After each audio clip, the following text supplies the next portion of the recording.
hacemos que se pierda de vista la exigencia más profunda, ¿verdad?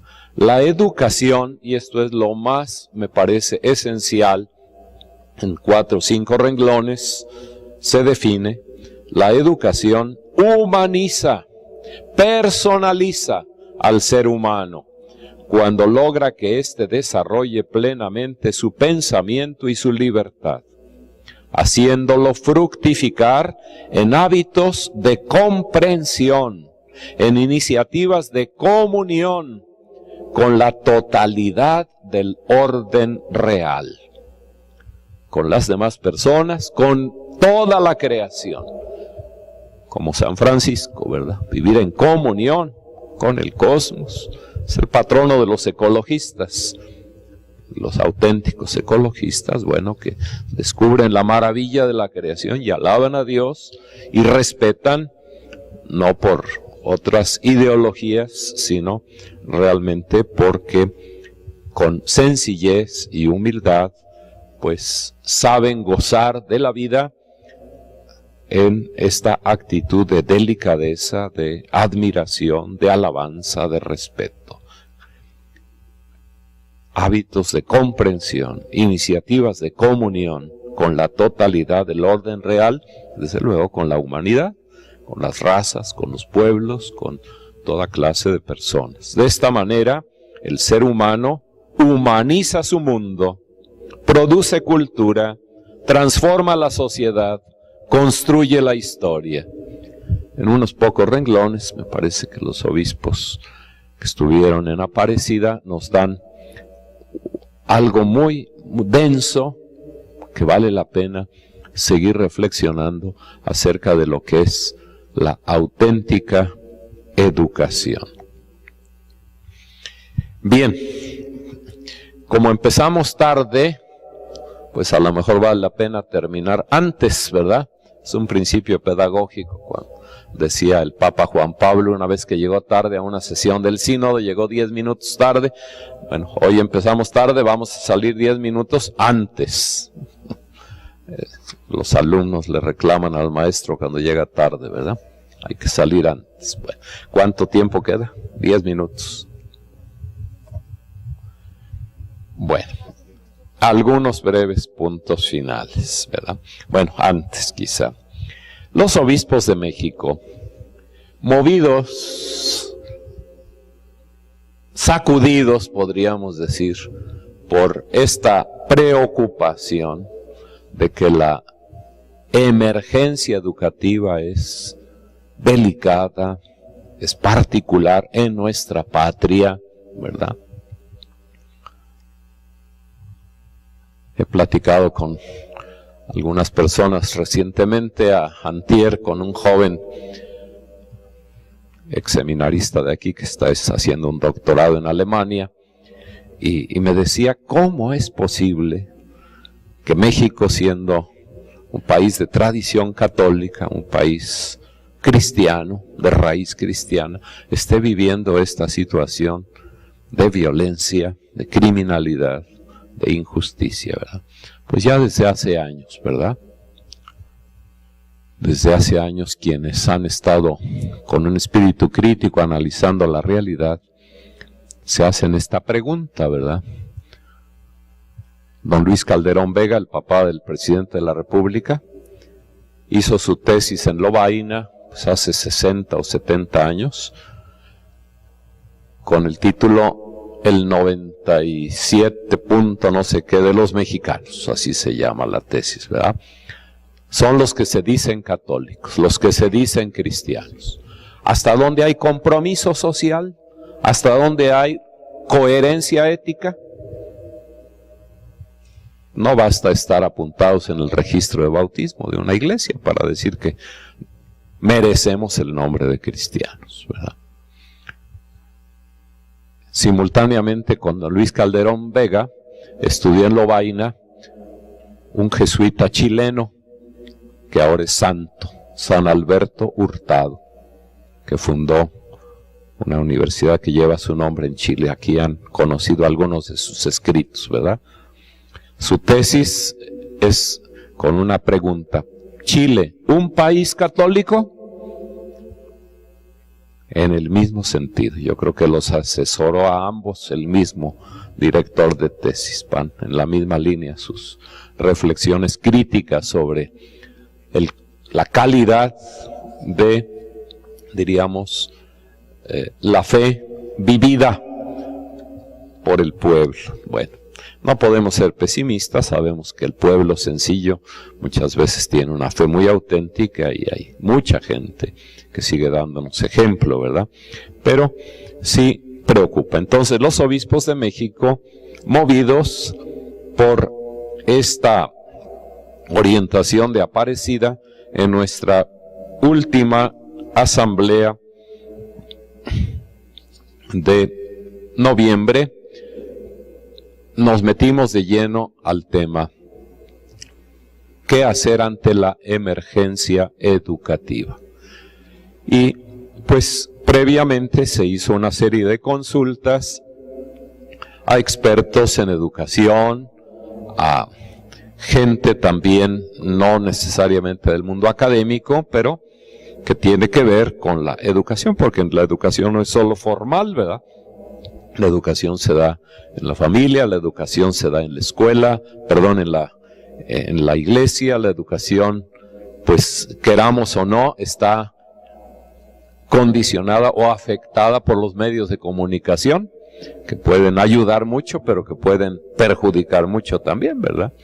Entonces, todo esto, pues fue preparando un borrador de un documento que discutimos los obispos, y en el pleno de noviembre, 110 obispos, pues hicimos muchísimas observaciones para enriquecer, para afinar este documento.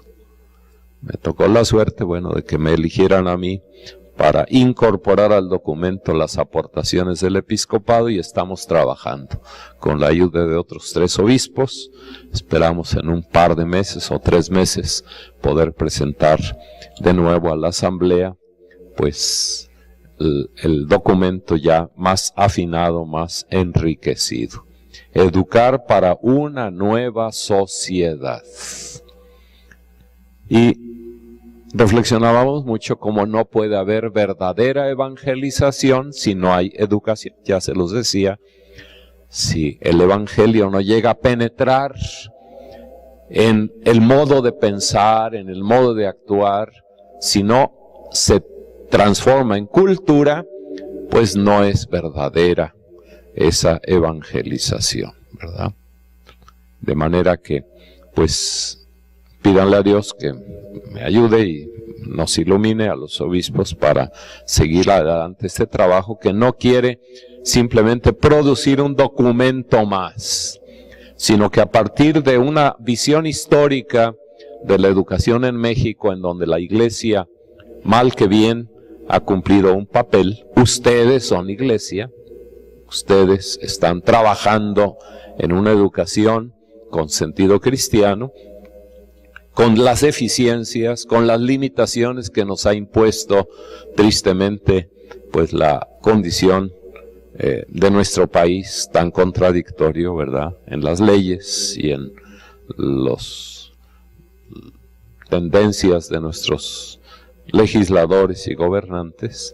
Pues hoy día tenemos que pensar los desafíos que nos plantea la educación en este momento, y queremos dar pistas, queremos dar orientaciones, queremos dar motivaciones para caminar con mayor responsabilidad y mayor lucidez en esta tarea. Y algunos breves puntos. Primero, pensamos que es indispensable recuperar lo que llamamos la centralidad de la persona en la educación. Es un principio fundamental, básico. Nada más por tener alguna referencia, en nuestro borrador, todavía es un borrador, en el número 273 y hasta el número 280, hablamos de esto. ¿Qué entendemos por la centralidad de la persona. El ser humano concreto, este muchacho, esta muchacha, debe ser el centro, el fin, el destinatario de toda política y acción educativa. Por ello no es posible prescindir de él bajo ninguna circunstancia. Volvemos a lo mismo. Algunos criterios económicos, políticos, de mercadotecnia, incluso de una vanidosa y restringida excelencia educativa, como presumen algunas instituciones, han desplazado la centralidad de la persona. En el diseño y ejecución de la tarea educativa, el criterio central es la persona, de tal forma que asumamos como prioridad por encima de otros intereses la responsabilidad de formar y acompañar a este hombre, a esta mujer, concretos, en la obra de hacerse a sí mismos, en su vocación de amar y servir.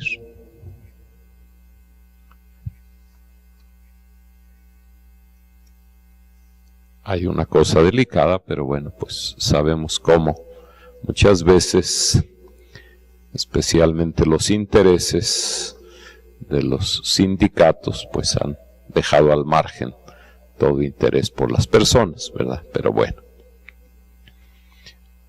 Todo ser humano debe ser visto como valor particular y autónomo, como sujeto portador de la trascendencia de la persona. Hay que afirmar al hombre por él mismo, por ningún otro motivo o razón, únicamente por él mismo. Pertenece a la sustancia misma del mensaje de Cristo y de la misión de la Iglesia. Claro, sabemos que el hombre en sí mismo no puede encerrarse, sino que para realizarse tiene que abrirse a los demás y a la trascendencia, ¿verdad? Pero al fin y al cabo, ya lo decía Juan Pablo II en su primera encíclica, el hombre es el camino de la Iglesia. Y bueno, pues es el camino de la educación. Toda la educación tiene que partir y tender de ahí y hacia allá, hacia el perfeccionamiento de la persona. Bien entendido este perfeccionamiento, no como algo egoísta, no como algo cerrado, ¿verdad? Ahora bien, pues para poder lograr que la persona llegue a su perfección, nosotros como creyentes no podemos perder de vista que Cristo es el prototipo, que Cristo es el modelo, que tenemos que orientarnos fundamentalmente desde este ideal. Como decía San Agustín, solamente conociéndote a ti, podré conocerme a mí. En el espejo del hombre perfecto es como el hombre y la mujer pueden tener su auténtico proyecto de vida y su ideal. Hay muchísimos elementos en el documento de Aparecida sobre este tema de la necesaria referencia a la persona de Jesucristo en una educación que quiera llamarse educación cristiana, educación católica. En los números 332, 335, 336. Una brevísima alusión a esto. 332.